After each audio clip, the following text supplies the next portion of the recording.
வணக்கம். All in once one devotion சேனலுக்கு உங்களை அன்புடன் வரவேற்கிறேன். இன்றைக்கி நம்மளுடைய சேனலில் இன்றைக்கி சோமவாரம் இல்லையா, திங்கட்கிழமை.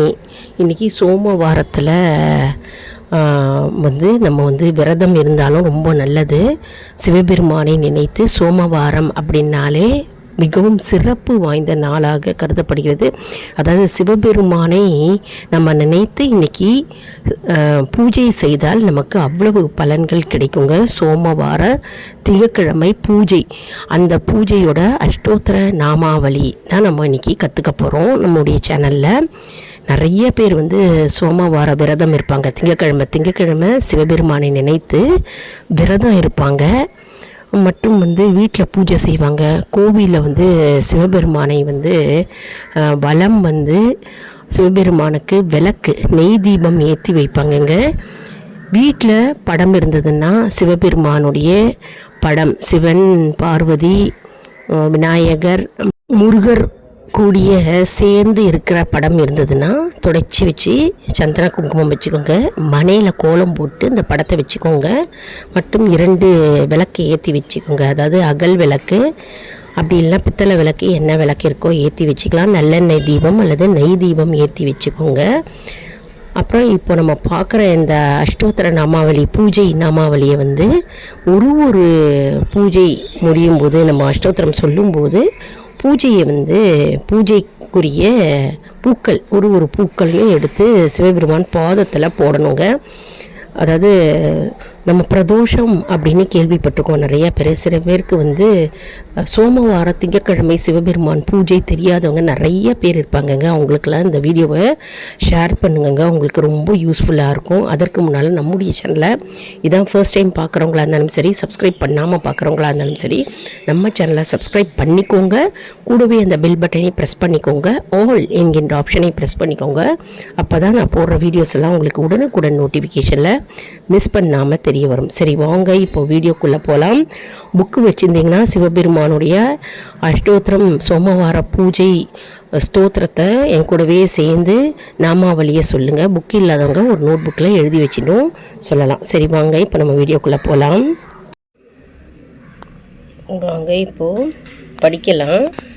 அதாவது அங்க பூஜை, சிவபெருமானுடைய சக்தி வாய்ந்த சோமவார திங்கட்கிழமை பூஜைங்க.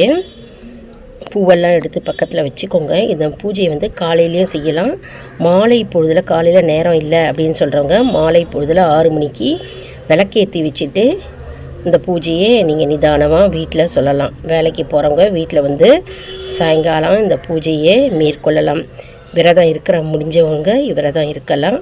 அப்படி விரதம் இருக்க முடியல அப்படின்னா நீங்கள் பூஜையை மேற்கொண்டு பால் அல்லது பழம், பூ பாக்குவத்தில் வச்சு நெய்வேத்தியம் பண்ணலாம். சரி, வாங்க இப்போ நம்ம அஷ்டோத்திரம், அதாவது பூஜை மந்திரங்களை நம்ம சொல்லலாம்.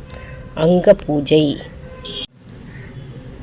ஓம் ஹராய நமக, ஓம் சங்கராய நமக, ஓம் சம்பவே நமக, ஓம் சிவாய நமக, ஓம் அகநாசினே நமக, ஓம் ஜகத்பதையே நமக, ஓம் பிரஜாபதே நமக, ஓம் சர்வாஸ்ரம பதையே நமக, ஓம் வரக்ஷாய நமக, ஓம் திக்வாசனே நமக, ஓம் பார்வதி சாய நமக, ஓம் உமாபதையே நமக, ஓம் ஜகத்குஷயே நமக, ஓம் நீலகண்டாய நமக, ஓம் திரிபுராந்தகாய நமக, ஓம் தேவதேவாய நமக, ஓம் ரிஷாங்காய நமக, ஓம் கிரது பலப்பிரதாய நமக, ஓம் நாக ஹாராய நமக, ஓம் சந்திராக்க வக்னி நேத்ராய நமக, ஓம் கபாலினே நமக, ஓம் சோமேஸ்வராய நமக, ஓம் கங்காதராய நமக, ஓம் சுபதாயினே நமக. இப்போது பாதவ் பூஜையாமி, அதாவது நம்ம ஒவ்வொரு அங்கத்துக்காகவும் பூஜை, அங்கத்தை காப்பாற்றணும், அதுக்காக நம்ம பூஜை சொல்கிறோங்க, பூஜை பண்ணுறோம். இப்போ பாதவ் பூஜையாமி கால்களுக்காக, குல்பௌ பூஜையாமி, ஜங்கே பூஜையாமி கெண்டைக்கால், ஜானுனி பூஜையாமி முழங்கால், ஊரு பூஜையாமி தொடை, ஜகனம் பூஜையாமி, கைகள் மேற்றம் பூஜையாமி, மர்மம் கடிம் பூஜையாமி, இடுப்பு நாமிம் பூஜையாமி, தொப்புள் மத்தியம் பூஜையாமி, இடை பார்ஸ்வே பூஜையாமி, விலா பகுதி வக்ஷஸ்தலம் பூஜையாமி, மார்பு பகுதி குஷிம் பூஜையாமி, வயிறு கண்டம் பூஜையாமி, கழுத்து பாகூன் பூஜையாமி, தோள்கள் கரான் பூஜையாமி, கைகள் கர்ணவ் பூஜையாமி, காதுகள் முகம் பூஜையாமி, முகம் நாசிகே பூஜையாமி, மூக்கு நேத்ராணி பூஜையாமி, கண்கள் லாலடம் பூஜையாமி, நெற்றி சிரக் பூஜையாமி, தலை ஜடா பூஜையாமி, தலைமுடி நம சர்வான் யங்கானி பூஜையாமி, முழுவதும் அதாவது உடல் முழுவதும் உச்சந்தலை முதல் உள்ளம் பாதம் வரை எங்களை காப்பாற்று பகவானே சிவபெருமானே அப்படின்னு சொல்கிறோம். அதான் சர்வான் யங்கானி பூஜையாமி. எல்லாரும் கற்றுட்டுருப்பீங்க அப்படின்னு நான் நினைக்கிறேன். நிறைய பேர் சொல்லிகிட்டே இருப்பீங்க. வீட்டில் சோமவாரம் திங்கட்கிழமை அன்றைக்கி பூஜை செய்கின்றவர்கள் நிறைய பேர் இருப்பீங்கங்க. இது தெரியாதவங்களுக்கு இந்த பூஜை ரொம்பவே யூஸ்ஃபுல்லாக இருக்கும். எல்லாருக்குமே ஷேர் பண்ணி விடுங்க. எல்லோரும் இந்த பாடலை கற்றுட்டுருப்பீங்க அப்படின்னு நினைக்கிறேன். அதாவது திங்கட்கிழமை என்றால் சோமவாரத்தில் சந்திர பகவானுடைய சாபம் நீங்கிய நாளாக கருதப்படுகிறது. அதாவது சோமவாரம் திங்கட்கிழமை அன்று சந்திர பகவானுக்குரிய நாள் இல்லையா திங்கட்கிழமை. அதனால் சந்திர பகவான் என்ன செய்தாராம், அவர் சிவனை பூஜை செய்து தன்னுடைய சாபத்தை நீக்கிய நாள்.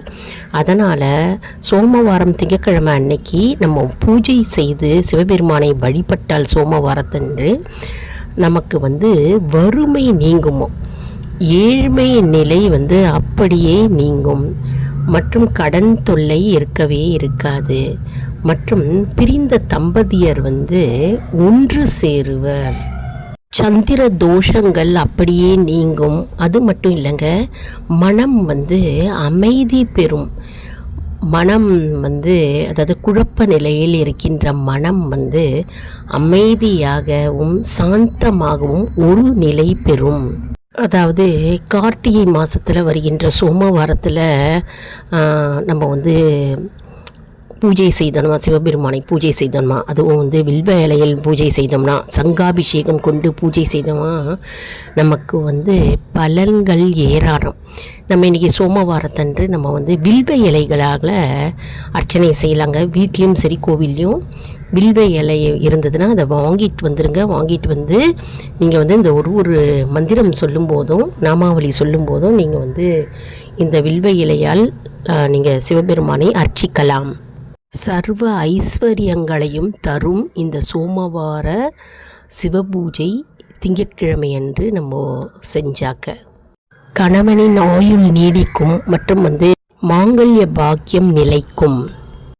குறிப்பாக சொல்லப்போனால் திங்கட்கிழமை அன்னைக்கு, அதாவது சோமவாரத்தன்னைக்கு பிரதோஷமும் சோமவாரம் திங்கட்கிழமை அன்னைக்கு சேர்ந்து வந்ததுன்னா நம்ம சிவனுக்கு பூஜை செய்தோம்னா அது மிகுந்த பலன்களை நமக்கு அள்ளி அள்ளி தரும் என்பது ஐதீகம். இந்த பூஜை ரொம்ப எளிமையானதுங்க. அதாவது சோமவாரத்தன்று ஒவ்வொரு சோமவாரம் திங்கட்கிழமை அன்னைக்கு அதிகாலையில் குளிச்சுடுங்க. குளிச்சுட்டு காலையிலையோ அல்லது மாலையிலையோ நீங்கள் எப்போ நேரம் கிடைக்குதோ அந்த நேரத்தில் சிவபெருமானுக்கு பூஜை செய்யுங்க. மற்றும் லிங்கம் இருந்ததுன்னா, வீட்டில் லிங்கம் வச்சுருப்பீங்க, நிறைய பேர் லிங்கம் வச்சுருந்தீங்கன்னா அதுக்கு பால் பன்னீர் சந்தனம் அபிஷேகம் செஞ்சுக்கோங்க. கோவிலும் நம்ம அபிஷேக பொருட்கள் வாங்கி கொடுக்கலாம் சோமவாரத்தன்னைக்கு. மற்றும் இன்னைக்கு அதாவது சோமவாரத்தன்று விரதம் இருந்து சிவபெருமானை பூஜிக்கலாம். மேலும் நெய்வேத்தியம் அப்படின்னு பார்க்கும்போது சர்க்கரை பொங்கல் வைத்து நம்ம நெய்வேத்தியமாக நம்ம சிவபெருமானுக்கு படைக்கலாம். மற்றும் வெற்றிலைப்பாக்கு பழம் பூ தாம்பூலம் வச்சு நம்ம நெய்வேத்தியம் செய்யலாம். அப்படி சர்க்கரை பொங்கல் செய்ய முடியவில்லை, நேரம் இல்லை அப்படின்றவங்க கல்கண்டு அப்புறம் திராட்சை, உலர் திராட்சை, பேரிச்சம்பழம் இதெல்லாம் வச்சு நம்ம நெய்வேத்தியம் செய்யலாம். நம்ம வந்து ஓம் நமச்சிவாய அப்படின்ற மந்திரத்தை வந்து 108 முறை வந்து நம்ம வந்து உச்சரிக்கணும். அதாவது இந்த பூஜை செஞ்ச பிறகு ஓம் நமச்சிவாய அப்படின்ற மந்திரத்தை வந்து மனதை ஒரு நிலைப்படுத்தி பக்தியுடன் நம்ம வந்து சிவபெருமானை நினைத்து பூஜை செய்ய செய்ய நம்ம வீட்டில் அஷ்ட ஐஸ்வர்யம் சேரும் மற்றும் வந்து சுகபோகங்கள் நம்மை தேடி வந்து அடையும். மற்றும் வந்து சோமவாரம் இத்தனை நாள் இத்தனை வாரம்னு கிடையாதுங்க. ஒவ்வொரு வாரமும் செஞ்சிட்டே வந்தால் பலன் நமக்கு தானாகவே வந்து சேரும். என்ன அன்பர்களே, இந்த வீடியோ உங்களுக்கு மிகவும் பயனுள்ளதாக இருக்கும் என்று நான் நம்புகிறேன். இந்த வீடியோவுக்கு ஒரு லைக் கொடுங்க. இதை மற்றவர்களுக்கும் ஷேர் செய்யுங்கள், அவர்களும் பலனடையட்டும். மேலும் ஆல் இன் ஒன் ஜோன் அன்பர்களுக்கு ஒரு அன்பான வேண்டுகோள். நம்முடைய கம்யூனிட்டி போஸ்ட்டில் கேள்வி பதில் நேரம் வருங்க. அந்த கேள்விகளுக்கு பதில் தாங்க. இதன் மூலம் நம்முடைய ஆன்மீக பயணம் எப்படி இருக்கிறது என்பதை நம்ம தெரிந்து கொள்ளலாம் இல்லையா? இது வந்து சப்ஸ்கிரைப் செய்தவர்களுக்கு மட்டுமே தெரிய வருங்க. அதனால் நம்முடைய சேனலை மறக்காமல் சப்ஸ்கிரைப் செய்து கொள்ளுங்கள். அடுத்த வீடியோவில் வேறொரு தலைப்புடன் உங்களை வந்து சந்திக்கிறேன். நன்றி, வணக்கம்.